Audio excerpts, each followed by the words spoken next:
So really excited for Rob's session. So Rob is a longtime Foster member and someone we really look up to when thinking about aspirations towards building a more beautiful internet. He's a writer and a coach. Previously was in the filmmaking industry, and he spent the last 2 years unlearning what he calls coercive, manipulative aspects of marketing, because he believes that we can build a more beautiful internet and we can do non-coercive marketing of bringing people around, a theme or like in this workshop, an Oasis or something that you really care about.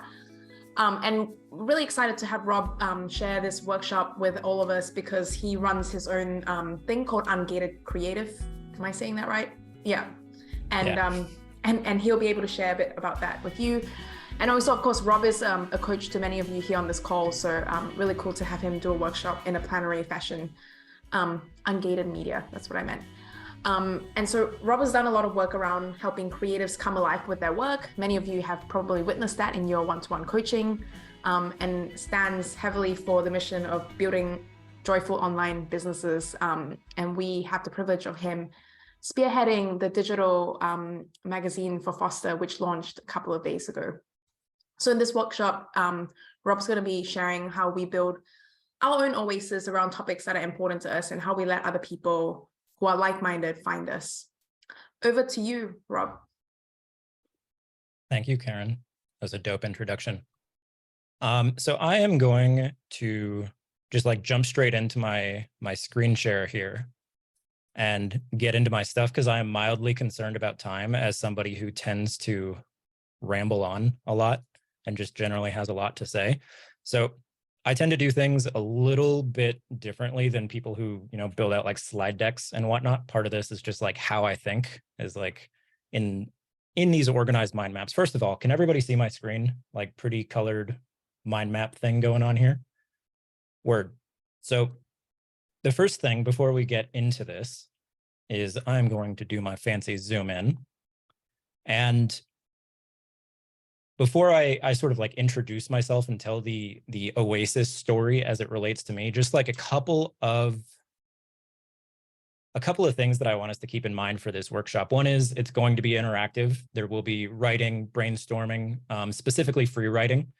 So my guess is all of you, having been through Foster workshops before, are familiar with this sort of like free form, just like stream of consciousness writing. So whether you do it by hand on a notepad, whether you have your own system, just like make sure those are ready, because we are going to get into a couple of exercises later where I will give you some writing prompts and let you go explore. So just make sure that's ready.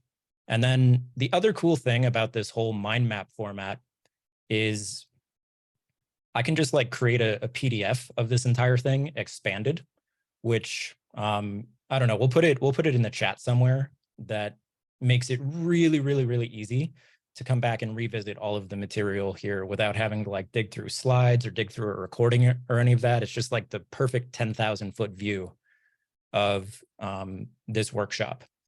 So with that, I'm gonna tell my story, y'all. Karen mentioned some of this, but I come from a filmmaking background. And actually, this was as I was in film school back in 2012. I got hired for a really, really big, somewhat prestigious, I don't know if that's the right word, but a really big filmmaking blog. And I don't know, I was like 21 at the time. And this was a really big deal. I was getting paid to write about something that I was really passionate about and that brought me alive. And for the first year, it was awesome. We covered, just like the emerging trends in indie filmmaking. This is like right as digital technology was starting to become really, really affordable. Like DSLRs were starting to be able to shoot really high quality video, and you didn't need these like $20,000, $30,000, $50,000 digital cameras to do what film used to be able to do. So it was this really cool generative period. But the thing that I noticed after a while was that this blog, I won't name names, it started to feel shallow, empty, clickbaity. What I basically equate it to is like BuzzFeed for filmmakers, with like just like kind of just like a giant content mill, churning out a bunch of really kind of empty stuff, pulling from other people's work, saying the exact same thing, slapping clickbait headlines on it, the whole deal. So somewhere around 2015 is when I parted ways with them, and I explicitly set out to do something different. I had this idea in my head, is like, I really did not like my work experience and what I was doing with this blog. So I'm going to try to do things differently. I'm going to try to go deeper, be more thoughtful, lean into the subjects that bring me alive, that I think I want to see more of in the world. And I did that for a while to, I don't know, kind of successfully, kind of not successfully, but at least that was the intention going into it. And I don't know, it was maybe like 2016 or 17, somebody just out of nowhere sent me this email that kind of rocked my world, where they were like, man, I have been searching about like such and such topic. It might have been like something related to cinematography or whatever. And I've been searching, I've been through all of the filmmaking websites, and then I found your site, Filmmaker Freedom, and it felt like a breath of fresh air. It felt like an oasis amidst this ocean of just like generic SEO optimized clickbait nonsense. And that phrase, just oasis, kind of jumped out at me as like, holy shit, that's exactly what I want it to feel like. I didn't know it at the time, but like once that person said that, I was like, yes, that is the thing. And basically, I don't know, it was like 5 years ago, 6 years ago at this point, like this concept of building an oasis online has been like my guiding principle for basically everything I'm doing. So I'm no longer running the Filmmaker Freedom business, but now I have this other one that Karen mentioned called Ungated, that it is meant to be an oasis for people who are completely burned out around internet marketing, the creator economy, doing work that really kills your soul. Like, there's something here. So let me get into what I actually mean when I'm talking about a digital oasis. So the word that comes to mind is refuge, right? The internet is just overflowing with hostile, impersonal, generic, manipulative nonsense. It comes from marketers. It comes from people kind of playing this pyramid schemey game in the creator economy, where it's like people who write about how to create courses for aspiring course creators so that they can create their own courses for aspiring course creators, like that whole thing. And it just creates so much noise. And Oasis is a refuge away from all of that. So I think about it through a few different lenses. One, it's about building the corner of the internet that you have always wanted for yourself, but you've never been able to find anywhere else. That space where you're free to be who you are, where you feel safe, where you are free to follow your curiosity where it goes, and where people reward you for following that curiosity. Because what it's about is like, it starts from this impulse of you following what's alive to you, but then inviting the others and finding the others. And I think Michael Ashcroft has a workshop on this somewhere. Karen will like put a link or whatever, but that's the first piece, is creating the corner of the internet you've always wanted for yourself. The second piece is about optimizing this world that you're creating, not for maximum clickability, not for maximum conversion, because that's what makes the vast majority of the internet feel like a cesspool of nonsense. Instead, you optimize for maximum delight and resonance. And I have this, this piece of writing called "The More Beautiful Internet Our Hearts Know Is Possible." I don't know, Dan knows what's up. It's my little like Oasis manifesto, but this is a quote in the middle that really, I think, like summarizes what I'm getting after here. And that's: in the natural world, an oasis forms wherever abundant nourishment springs up from the depths of the earth. In the digital world, by contrast, an oasis forms whenever someone allows the abundant gifts of their soul to flow unimpeded by cynicism and fear. And we'll get into this cynicism and fear piece later. But there's one other quote that has always kind of been my guiding spirit and principle in everything I do. It comes from Derek Sivers in his book, Anything You Want. And it's: when you make a business, you get to make a little universe where you create all of the laws. This is your utopia. So I know not everyone here is creating a business, but you can replace that word with literally anything that you do on the internet.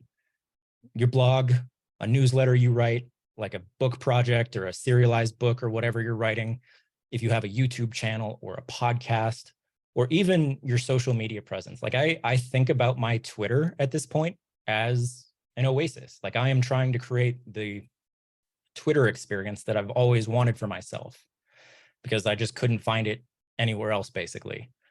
So that is what I mean when I'm talking about a digital oasis. It is about that feeling of refuge and safety and nourishment where you actually feel like you can be fully yourself.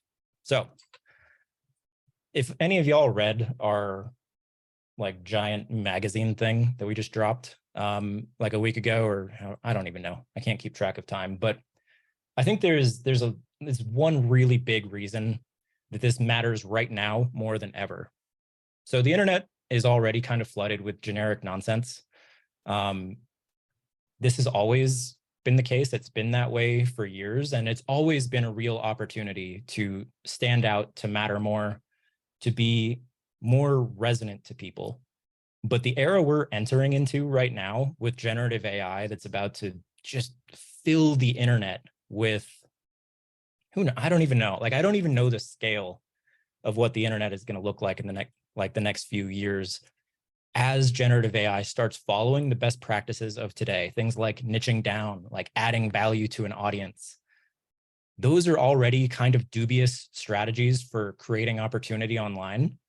They're all around us. They're in the water. People tell us that's what we have to do to succeed.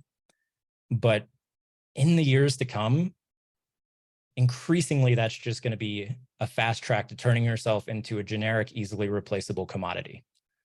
And I don't know an easier, less harsh way of saying it than that. Is like, you are going to get a lot of cultural messages from the creator economy ecosystem, from the marketing ecosystem about how to succeed, about how to create opportunity with your writing or your creative work. And following those best practices is almost certainly going to have adverse consequences, shall we say, in the years to come. Luckily, the thing that feels good and real and true is the strategy for winning the long game. You win the long game not by following the best practices, not by fitting in, but by understanding yourself and mattering more. And that's what this whole Oasis strategy is about. By playing this game and staying at it, it leads to creative work that only you could do, work that you can actually be proud of. If you're playing this as a business, trying to build a business around your work, it leads to 1,000 true fans, or whatever your encapsulation of that idea looks like. Because instead of people who view you as a commodity, you will have really happy long-term customers who keep coming back to you again and again and again. Not because you're necessarily adding so much value, but because you make them feel alive, because they feel connected to you.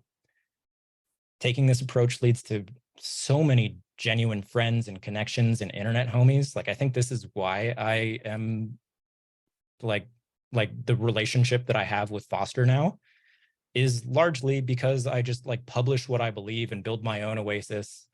And it has resonated with people in the Foster community. And they're like, oh, hey, that's what we're doing too. And it just made that overlap abundantly clear. And lastly, I don't know, like, as more and more of our lives kind of get sucked into the internet, for better or worse, I think it matters that we attempt to live our lives on the internet well, not to succumb to sort of the nihilism and cynicism and despair that comes from being on social media and being trapped in the news cycle and the culture wars and everything. I believe it's possible to live well on the internet, and to not only live well and to make good friends and to do work you're proud of, but actually have your presence matter. Have it make the internet a better place over the long term. And I don't know, like, that really matters. I think as more and more and more of us do this, that is how we build a more beautiful internet. And I'll just leave it there because like that's as plain as I can say it. So before we get into exercises for the workshop, I just have like one core principle that is like the glue that holds all of this together. And that is to trust yourself. So basically all of us who have grown up in Western societies, Eastern, I don't know, everywhere, we are conditioned not to trust ourselves, to externalize our authority, and to only trust the quote unquote experts. And I don't know, this whole like bullet point right here could be like an entire book about sort of like unlearning this paradigm of moving through the world, but I think that's maybe outside of the scope. But at least for this context of what we're doing here today, of building a digital oasis, I guarantee you that all of the raw ingredients that you need to build something that is true and alive and resonant, both for you and the people who you will attract and who will enrich your life and enjoy your creative work, all of those ingredients are already inside you. You don't need me, you don't need some expert, you don't need any guru or anything like that.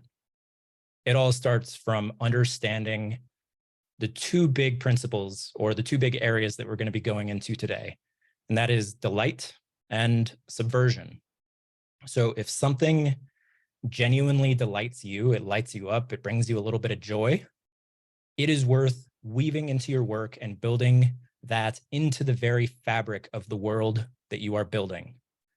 If subverting some rule or some cultural norm really matters to you, if it feels like that is the true and honest and virtuous way to live, it is worth doing the same. It is worth making that a foundation of how you show up online and how you build your world.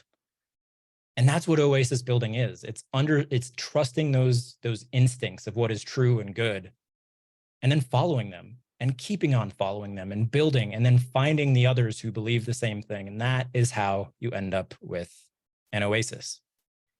So I overused the hell out of this quote, but it feels like this is kind of the thing that really points back to this question of not trusting experts. It's don't ask what the world needs, ask what makes you come alive. Then go do it, because what the world needs is people who have come alive. There are all sorts of ways that you could try to like think yourself into a delightful experience. You could go do market research and whatever, and like, oh, that's delighting them, I'll build my world around that. But based on everything I've seen and felt over the years, that it almost always leads to something that is a prison of your own making, something that doesn't feel alive to you, that eventually kind of sucks the joy out of your own life. Whereas if you start from what brings you alive, start from what brings you joy, start from the place of what is true and meaningful to you, that then ripples outward and creates this long-term oasis that, yeah, that feels like the internet that you want it to be. So with that, I will take a quick breather here, see if anybody has any comments, questions, concerns, wants to tell me I'm handsome. I don't know, like go crazy for a minute or two. I'm going to drink some water. Rob, you're very handsome. Yes, I knew it. My mom was right all along. And also your mind is very handsome. This is very nice. This is super, super nice. We're very much on the same wavelength. You've articulated things that feel like truths or ways that I try to move through the world, and things that from experience I've come to realize make my life so much better if I can remember them and embody them and live them. And you have put them into this beautiful, I'm not sure what software you're using here, it's gorgeous, but yeah, you just like condensed them and presented them so clearly. It's very satisfying to experience. Thank you, Nibras. You're very welcome. That makes me super duper happy. You are on fire today, Mr. Rob. Woo! Thank you, Wonder Sam. With that, you all ready to do some writing, some brainstorming, some oasis-ing is a word that I just made up. There was a question in the chat, Rob, if you're open to taking it. Tam's asked, how do you make money being true to yourself? Maybe you can share your personal story with Ungated. Yeah, I mean, this is a really interesting thing. It's like, it takes longer to make money being true to yourself than it would if you were playing the how do I make money as quickly as possible game. But there's something here around it. It's getting increasingly easy for me to make money on the internet by being true to myself and by just having fun and hanging out with my friends and creating the things that I think are cool and worthwhile. 2 years ago, I wouldn't have believed that that was a reality because I was still so caught up in like, how do I optimize? How do I build the perfect strategy? How do I maximize the amount of control that I have over everything in front of me? And the last 2 years really have been an exercise in surrender. And frankly, like, I don't know, like being okay with my business not making enough on its own while I had my financial needs met in other ways. Like I've kind of come full steam or like come around full circle into believing that day jobs are actually pretty dope. And that what matters more than anything else is having your financial needs met, because it is impossible to create, or I won't say it's impossible, but when you are in a state of financial insecurity or scarcity, doing this type of work has been impossible to me. And I don't know anybody who has been able to successfully play these types of nourishing long games while in a state of like, holy shit, how am I going to pay my rent next month? So I think it's incumbent on us to pay our bills however we need to pay our bills, and then create time and space that is sacred for exploration and building and like following this work that brings us alive, and trusting that if we keep doing that work and we keep making friends and finding the others, that it will start to snowball into something that can support us financially. But I fundamentally believe it's a long-term game to make a living from this versus making a living. And again, there's a lot of ways you can make a living quickly online through, I don't know, like niche marketing and yada, yada, yada, like go to town. It's just, I have never met somebody who's gone all in on those types of strategies and then felt like they were having a really great time and felt like they were enjoying their lives, felt like they were really stoked about who their customers were.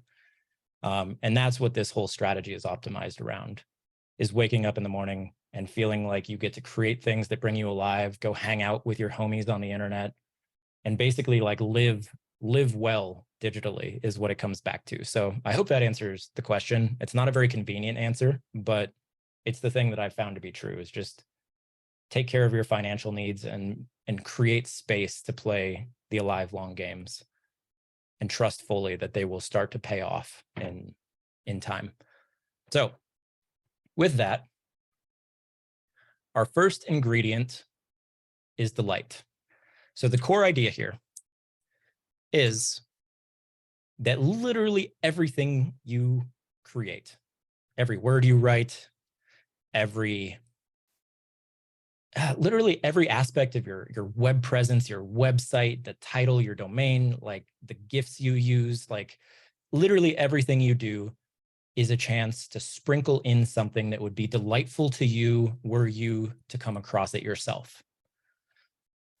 When you start stacking those like individual delight nuggets, and I'm going to use this term delight nuggets a lot, even though it's a very stupid term, but once you start sprinkling those on top of each other and adding them and adding them and adding them into this world that you're building, eventually what you end up with is a world that feels nothing like anything that surrounds it on the internet. It's a world that the people who are meant to be in your world, who are like your people, your homies, you will have built something that they just love spending their time in, and going from this post to that post, into your community, into your newsletter, and like jumping around, because every little piece of it will be like, holy shit, this is wonderful. And so that is what we are going to be doing in this first exercise together. We are going to start like excavating our psyches and our brains for those delight nuggets. And again, I'm assuming that everybody here knows about free writing or stream of consciousness writing, but just a quick primer is like, I'm about to give you some prompts. And your goal for these next 7 minutes as we write is just to not stop, is just to keep allowing whatever is in your mind, whatever floats to your mind at the moment, out onto the page. And not to try to be perfect, not to try to write good sentences or anything like that. This is purely just an informational brain dump. And it's probably safe to say that like 50% of it will be pure nonsense. And that is totally cool. Just keep writing until the time is up. So let me give you some prompts for this one. So there are two things that I want you to consider, and I should probably pop these into chat as well. So the best way into this is to start thinking about the creators and the creators you admire and love, the places that you already enjoy on the internet that sort of like bring you to life, and then really digging into what makes those places or those creators feel so special, feel so different, because there's a million people and places that are sort of like clamoring for your attention online, but there's probably a very small handful that like every time you see their name pop into your inbox, you're like, hell yes, I am reading this right away. I'm going to drop everything. Or you see somebody pop up on Twitter and you're like, yo, I'm going to read this crazy rambling thread they just wrote. Really lean into those people, like inspect or inquire into what it is about their work, about their personality, about their world that creates that feeling for you, because in that feeling is the clues for how you can start weaving that into your own work, because it brings you joy and it will bring others joy as well. Some others that you might use: when I'm surfing the internet, I'm absolutely delighted when I stumble across fill in the blank. I'm always delighted when I get to write about fill in the blank. Or it would be cool if more online creatives fill in the blank. You don't have to like answer all of these. It's not like a list of questions. It's just, these are here to sort of spark your imagination and give you a good jumping off point to go into your free writing. And if you run out of things to say, you can come back to this list and choose another one and then dive back into writing. Let's see what happens when I paste these into the chat. Yeah, that works. So with that, I am going to set a timer for 7 minutes. I'm going to throw some light groovy music into the background. I think I might have to stop sharing, but is everybody ready? Feeling good? Give me a little thumbs up. Word. All right, homies. 7 minutes is starting now. All right, friends, that is time. Hope you all found some extremely delightful things, some delight nuggets, as it were. Normally, I would like to do like a round of sharing about what we found, but we almost certainly do not have time for that. So I'm going to plow ahead. And then I will save time at the end for anyone who wants to like stick around and talk about what all we found through all of these various processes. So exercise 2 is about subversion. So the core idea here is that our single most powerful tool for building an oasis, for building something that feels vibrantly alive and resonant and true, both for ourselves and other people, is breaking cultural rules, either the ones that are spoken and everybody like actually agrees that those are the rules, or that kind of live beneath the surface. They're unspoken rules that just sort of permeate the culture and nobody ever talks about. When there are rules like that that rub you the wrong way, it is a huge, huge, huge opportunity, especially when no one else seems to be talking about those rules. It's a safe bet that others are feeling the same way, but they don't feel comfortable actually speaking up or breaking them.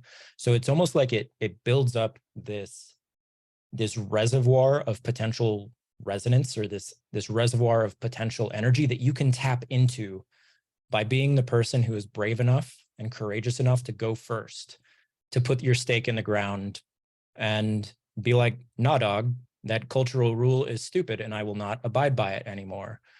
What you will find almost 100% of the time, even though our brains are wired to be like, holy shit, I'm about to be outcast from the tribe. Everybody will hate me. I will go like be homeless. I don't know exactly. Like there's a whole bunch of fear-based stories that our minds will spin up about doing this. But every single time I've done this, everybody I've worked with and coached, whenever they've put their stake into the ground, it's been like a sigh of relief from other people in the culture who are like, oh my God, I'm so glad that somebody finally said it. I've been feeling that way all along, but I was just never able to say it. And so it creates this massive sense of resonance and alignment. And that's what we're going to be digging for in the second round of free writing, is opportunities to be a little bit subversive with your writing, with your creative work, with anything that you do online. So here's some prompts to consider this time. My corner of the internet would be so much better if. It's weird that everybody around me seems to believe ... It bugs me that no one ever talks about. I'm scared to say, even though I believe it's true. If I could break one rule, it would be, other creators have lost my attention or respect when. And again, don't need to answer all of these. I'll pop them in the chat, but just take the one that really is calling to you, that's like leading you on a nice little rabbit hole down into your psyche, and follow it wherever it goes. So with that, hopefully everybody is feeling groovy over there. I'm going to set this next timer for 6 minutes, just so we save a little bit of time. Yeah, let's rumble, homies. I'll see you again in 6 minutes. All right, that's time. Let me pause this sweet, soothing music. All right, we're running a little low on time, so I'm going to get straight into this last thing because it is the most important bit of what we're doing in the workshop. We've so far uncovered a whole bunch of raw material, but now we are going to put it together in a way that will actively help you build your own Oasis. So what we're going to do here is the idea here is that we're going to follow what's most resonant and live and true for yourself.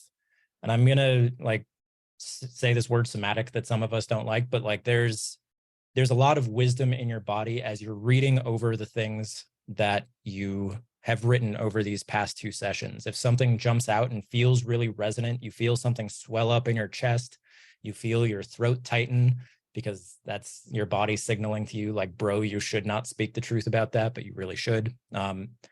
All of this can be deeply, deeply meaningful in terms of signaling what is important and true for you to follow. So what I'm going to say is to use that embodied wisdom, use what feels resonant and alive to create rules or principles for yourself.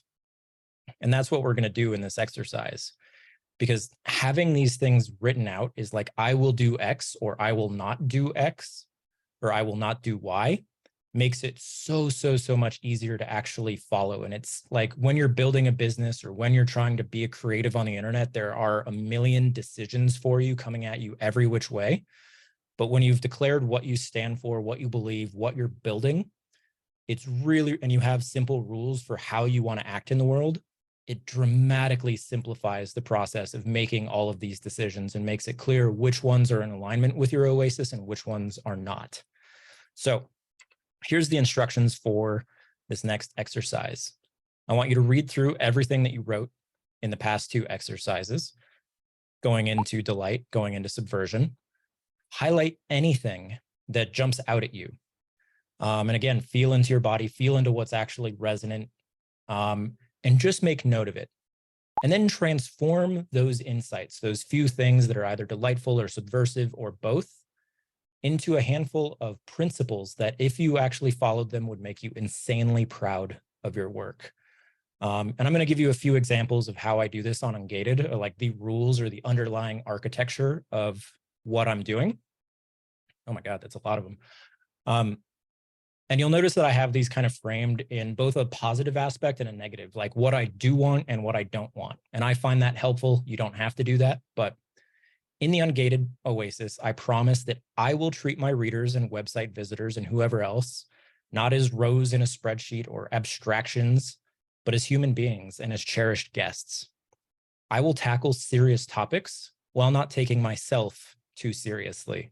I see people like talking about like lowercase and things like that. That is absolutely an aspect of this.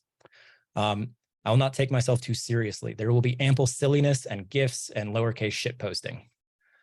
I will attempt to showcase my full, messy, imperfect humanity throughout my work, instead of trying to be seen as an idealized caricature or expert. I will follow my own felt senses of aliveness and resonance instead of living in my head and trying to guess what'll be popular or rewarded. I will trust my readers or customers to be the authority in their own lives instead of acting as if I have all of the right answers for them. And I will not use clickbait headlines, artificial scarcity or urgency, or fear/insecurity-based marketing. Whenever I sell, I will keep it simple, direct, and as truthful as humanly possible, even when that's uncomfortable. These are like the underlying rules that if you now go into the ungated world or read my manifesto or do any of my courses or anything, like, you will notice these principles sort of underlying all of it. So with that, I'm going to send you off into one last section, and we'll go 5 minutes just because we are running close on time here. And with that, let's rumble, friends. All right, we are at time. So I'm gonna have I don't know, I'll stick around after a while here so we can have a little discussion about some things that we all came up with. But there is one last piece of this whole workshop that I just want to leave you with as sort of a parting sense of what the road ahead looks like. And that is that building an Oasis requires courage, especially early on, because it's easy to do a workshop like this and feel sort of like a rush of pizzazz, confidence, whatever you want to call it. Like, yes, I'm going to change the internet.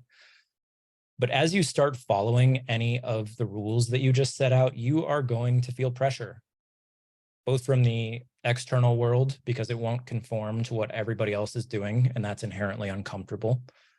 But in your internal world, it will lead to feelings of insecurity, self-doubt. Am I crazy for thinking this way? Like, all of this is par for the course. So what I want to say here is expect this.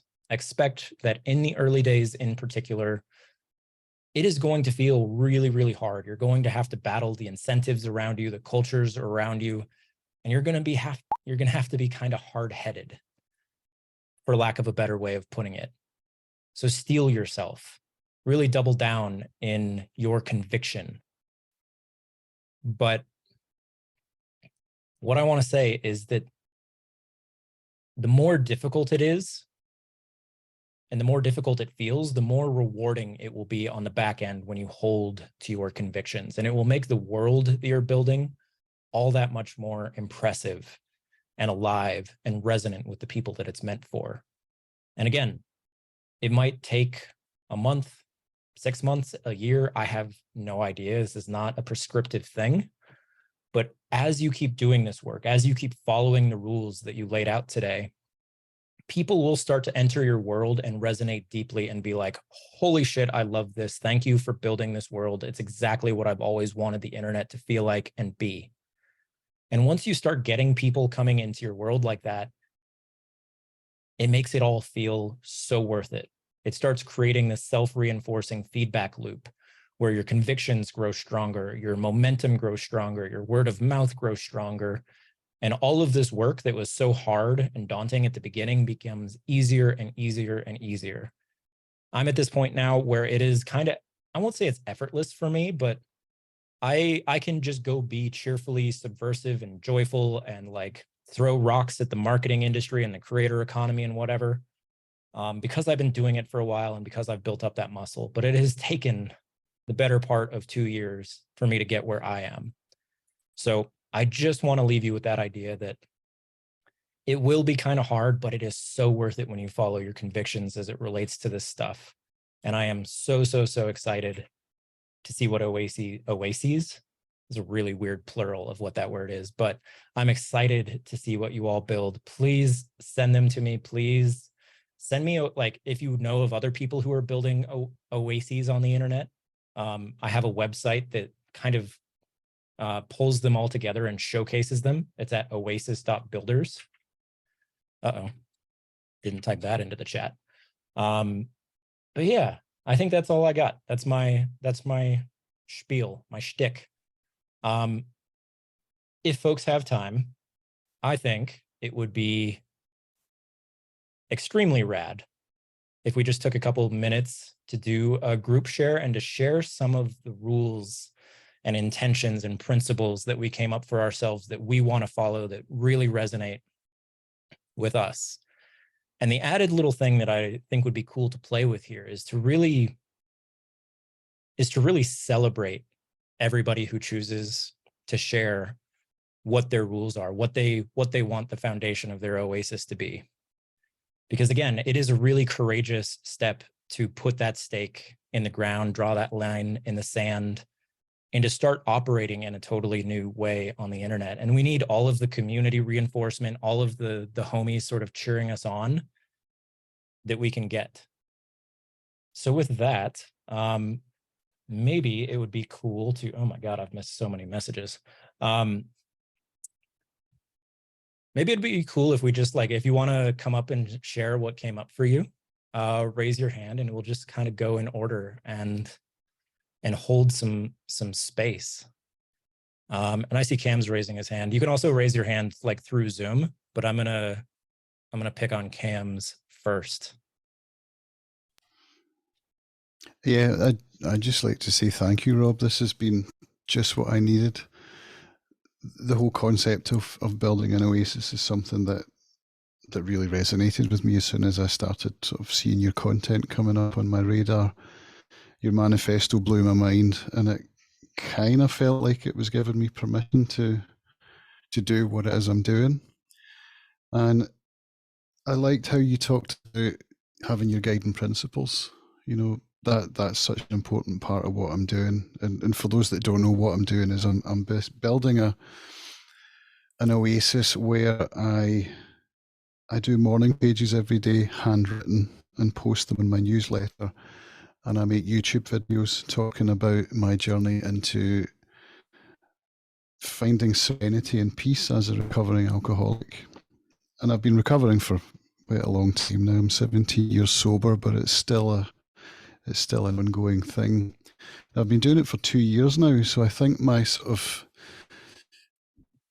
the way I go about this, the reason that keeps me going is the idea of consistency, which is really to build a habit of showing up every day.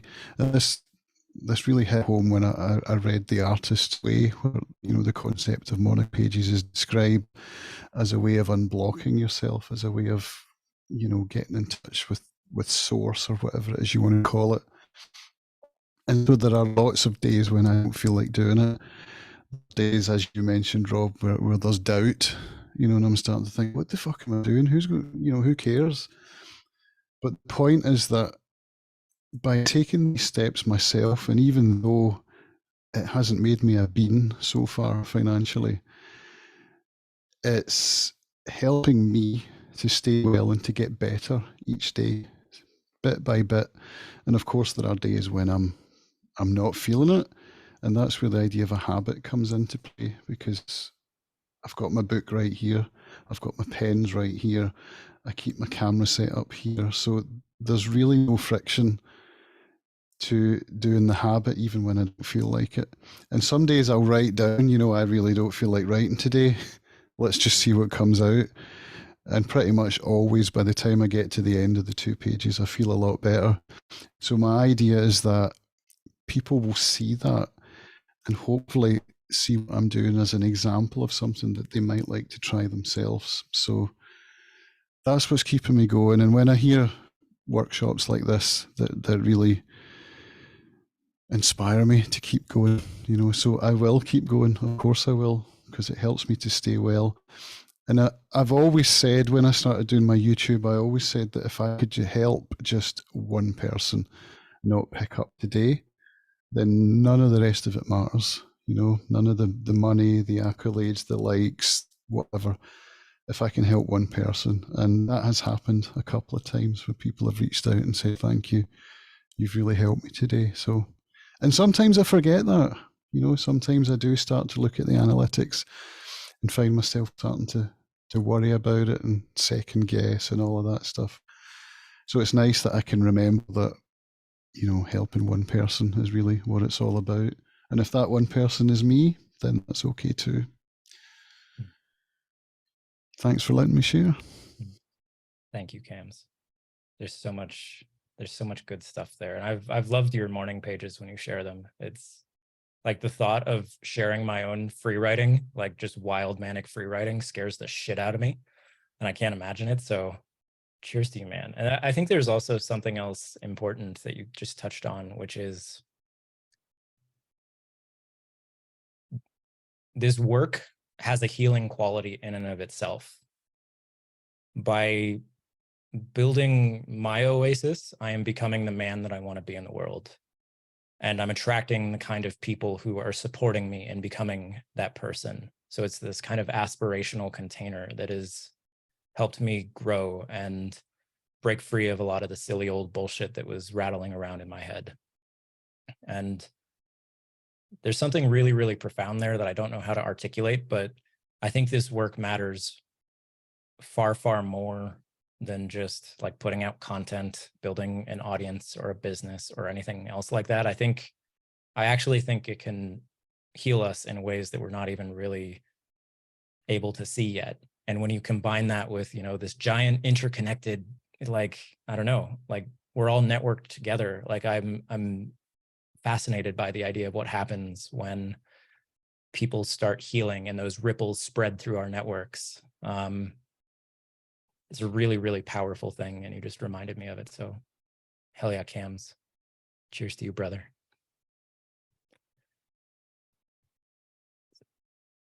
Leo. Hey, Rob, can I ask you a question? Yeah, lay it on me. I love these beats. What's your favorite color and why? I don't even know how to answer this question other than, so I'm going through a phase where I'm like rediscovering color as a guy who for the first 20 odd years of my life wore nothing but like black t-shirts. So right now, like the color on basically everything I'm doing is just like this deep, deep purple, like deep, vibrant, royal purple.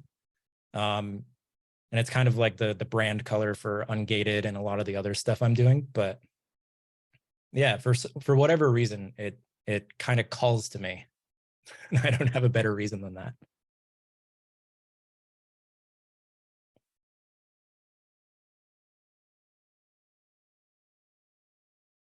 No, I saw some people. Is Azul still here?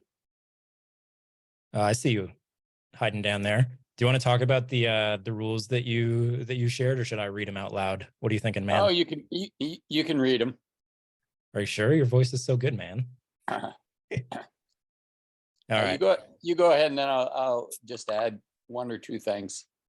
All right, cool. So Azul says, I will tell the truth that people need to hear and make better informed decisions on how they spend their last 1,000 weeks. My audience does not know they need to think about this issue. Therefore, I will use my YouTube channel to meet the folks that need my message the most. I will find my audience where they are. I will speak on topics of interest to them where they are now.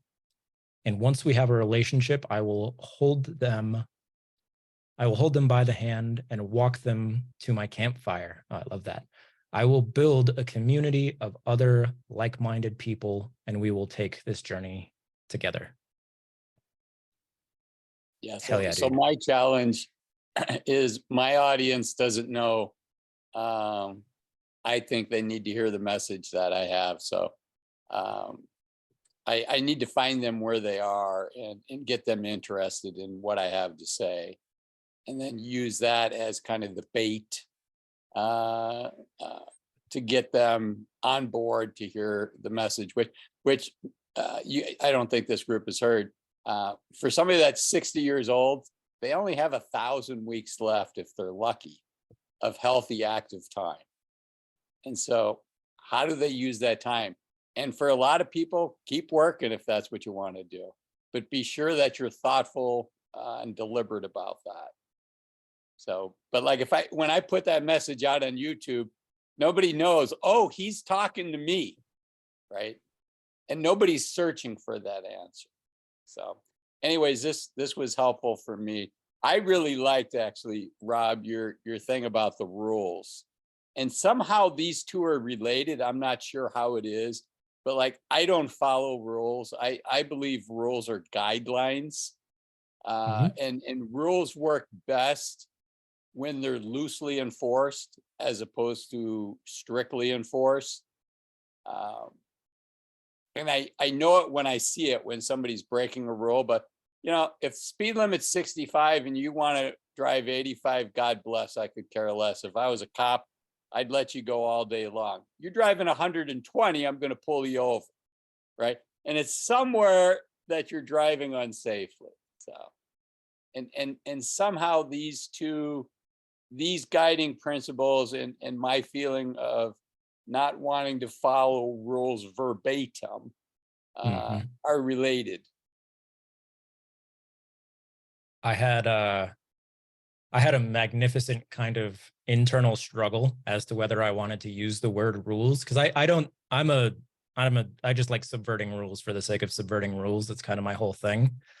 But the framing of principles has been really resonant for me. Is like everything that I listed in mine is something that like I feel very deeply to be true and worthwhile and how I want to show up in the world. And there's something there around like they're not necessarily rules, but they are guidelines, they are principles, they are or guideposts, or they're a lens to filter every single decision that comes across my desk. Is like, will this, have me playing more short-term games? Will it, like, I don't know. There's ways to kind of like interact with this that makes it click, but like I agree.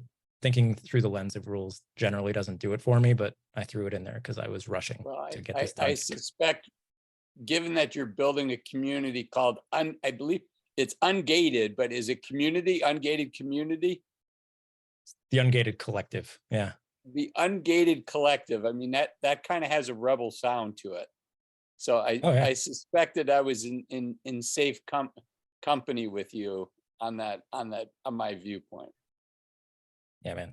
And breaking the rules is like the central philosophy of all of this. So hell yeah, man.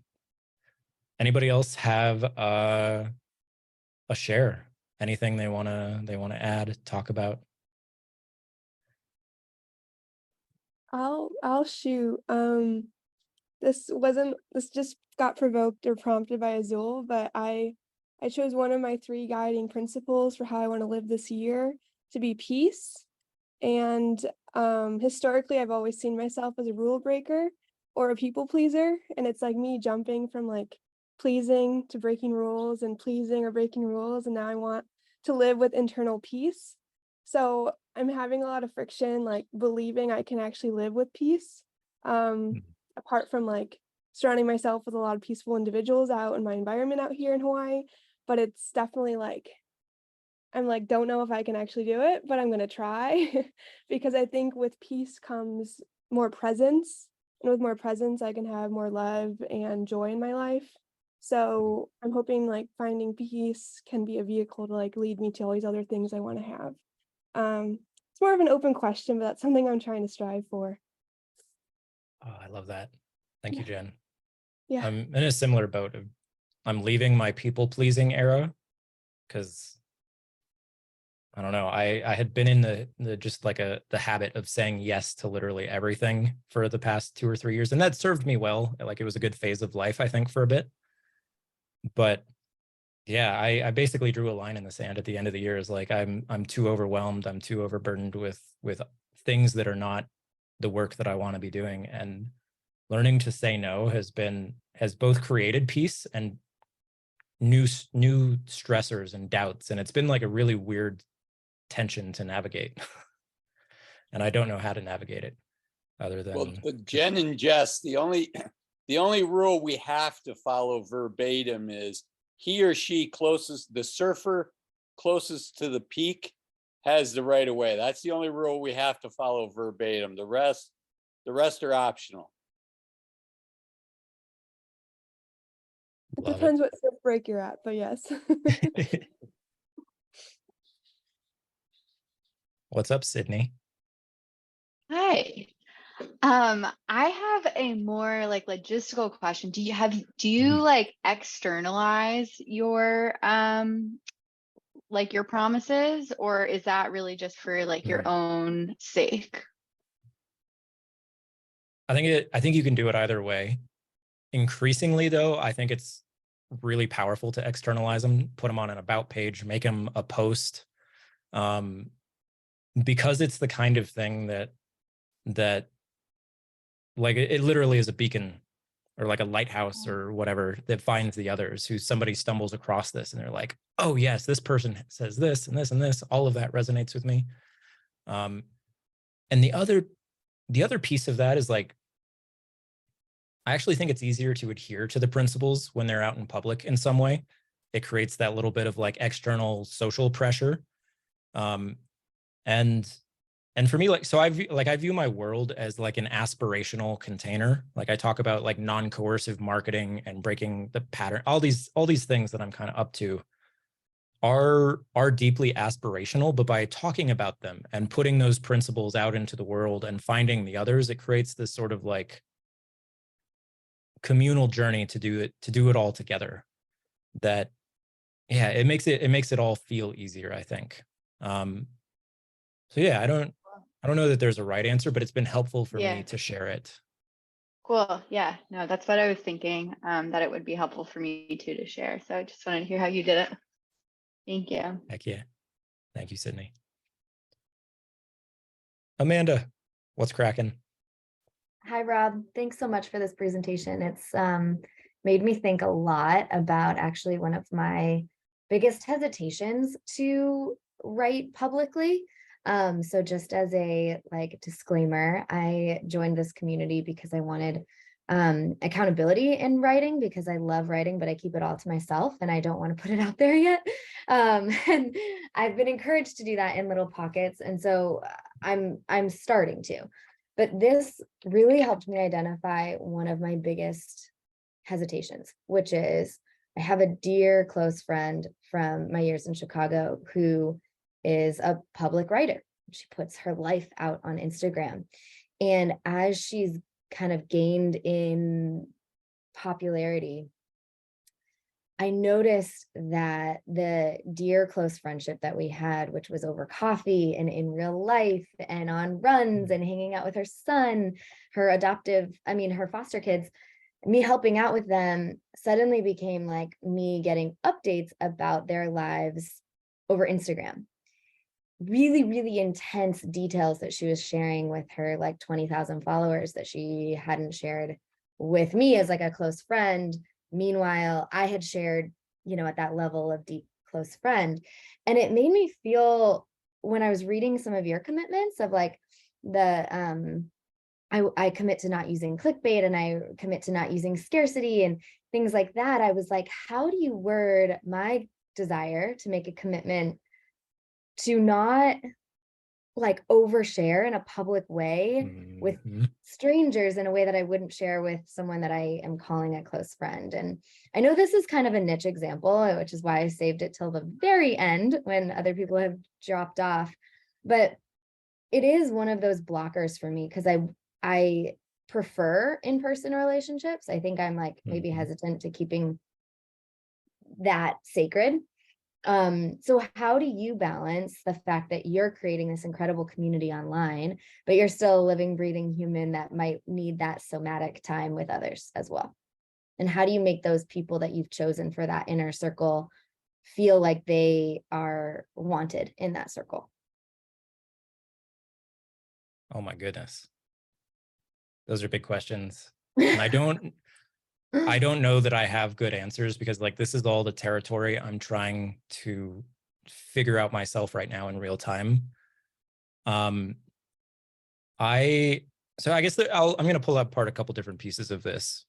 One is that I'm pretty private, but I'm increasingly like playing with sharing more and more and more of who I actually am, and not just being like one thing on the internet. The guy whose like entire personality is like, I'm marketing bro, or like whatever. Yeah. And because I like, that feels like part of the change that I want to see in the world, is people not being generic hyper niche brands, or I don't know exactly what the right way to articulate it is, but humans who are messy, who are imperfect, who are growing, who are striving, who are trying their best, and who happen to be multifaceted. Like that feels like an important thing that I want to model. So I am trying and being kind of uncomfortable with like talking about things like my health and fitness journey and some of the struggles that I've had with food over the years and a bunch of other things. But it is hard for me to be, I don't know, like there's maybe like a limiter or governor that stops me from like going like full in on being as transparent with that kind of stuff as part of me wants to be and part of me doesn't. And I don't know how to navigate that tension right now. I'm just kind of taking it one day at a time. And I kind of view it as taking like one small step at a time, like going a little bit further than I did before, seeing how it feels to me, seeing how it feels to others. And if it feels like I'm oversharing, I think that is a signal that is worth honoring, because there are a lot of people who just like overshare like crazy, in ways that are probably destructive in the long run, right? It's like, because I'm trying to optimize for like a life well lived, where I'm kind of growing and becoming who I want to be, and I don't think that just dumping it all into the internet actually serves that goal. So what else did I have on this? I don't know. I think you just hit on just like the richest vein of like I don't knows for me. Stuff that I'm just kind of navigating and figuring out in real time. But that in and of itself is helpful and comforting, that it's not like a one size fits all thing. And in fact, I was like writing into this notebook and I wrote a letter to her privately and it was just love to my public friend, which was kind of one of my like ways of not confronting and just accepting that, as we're on these journeys, maybe our in-person friendships have to ebb and flow because we're creating communities around really specific things. And her community is all about foster care, which is not something that I'm a part of in my day-to-day life. I was just a part of it because I was an in-person friend with her. So I think there's almost like the navigation of how your community or that niche, which is important to build out from, also impacts the time that you have for people that are outside of your niche, that make your life diverse, because they just do different things with their days.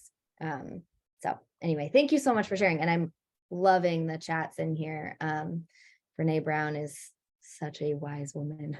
So much there. Cams. Yeah. Heck yeah. Hey, Amanda, I'm curious about something. With your internet friend, is that something where you feel like you could be like, hey, I saw your post about this, and then like talk about it? I'm just like wondering if that feels weird to you to say.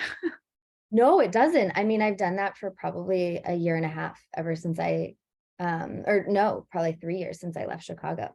And it'll be like a big deal that they have like a new foster kid. And I'm like, oh my gosh, this is amazing. I'm so happy. Like, how can I support you? It just feels like I only ever get updates on those personal things through Instagram. Gotcha. Okay. Yeah. And it's like a unidirectional reach out rather than the bidirectional reach out that it used to be. Hence the letter, which was actually really freeing, in order to just give that space and just sort of not cast blame, but kind of reset my own expectations too. But that's a great suggestion, DJ. I don't even know if it was like a suggestion. I wasn't intending to share, but one of the things that keeps coming up for me is I feel like I've outgrown friends. Like I have friends who are still in grad school or who are like not working or who are still living with their parents. And I'm like, okay, like at a certain point, I don't know what to talk about with you anymore. Like, I don't feel like we have things in common. So that I just was curious, like how that was going for you, because it feels kind of familiar in a roundabout way. Yeah, I think that was like the letter that doesn't ever need to get public. It was just for myself to say like, yeah, we do outgrow each other sometimes. And yet maybe the digital landscape kind of like teaches us how to find those new people that we wouldn't meet in person. Thank you, Amanda. And DJ, I've had like the exact same thing just over the last 2 weeks. Is like some old filmmaking friends from, I don't know, years past have like shown back up in my life, and I've gotten on calls with them like, oh my God. And I start talking about like everything that I'm up to these days, and like watching people's eyes glaze over and be like, bro, what the hell are you even talking about? It's been like a really clear signal that it's okay to like let some of these relationships kind of, and maybe they don't need to like wither and die. Like they're always going to be like people that I know and have that connection to. But yeah, it was just really, really interesting to see somebody who I was really vibing with 2 years ago jump on a call and be like, oh my God, the vibe is totally gone now. Yeah. No, I had the same thing happen yesterday. I like started talking about like work and moving, and then she's like, okay, full disclosure, I wasn't listening at all. And I was like, oh my God. Like, all right. Different boundaries. Word. All right. I need to go eat lunch. If anybody else has any rules that they would like to share that they came up with, I don't know, speak now, forever hold your peace. Otherwise, I will close us down and just say thank you all for being here, for showing up, for sticking it through to the end. It means a lot. And yeah, that's all I got. Really does mean a lot. So thank you, homies. And I will catch you back in the community.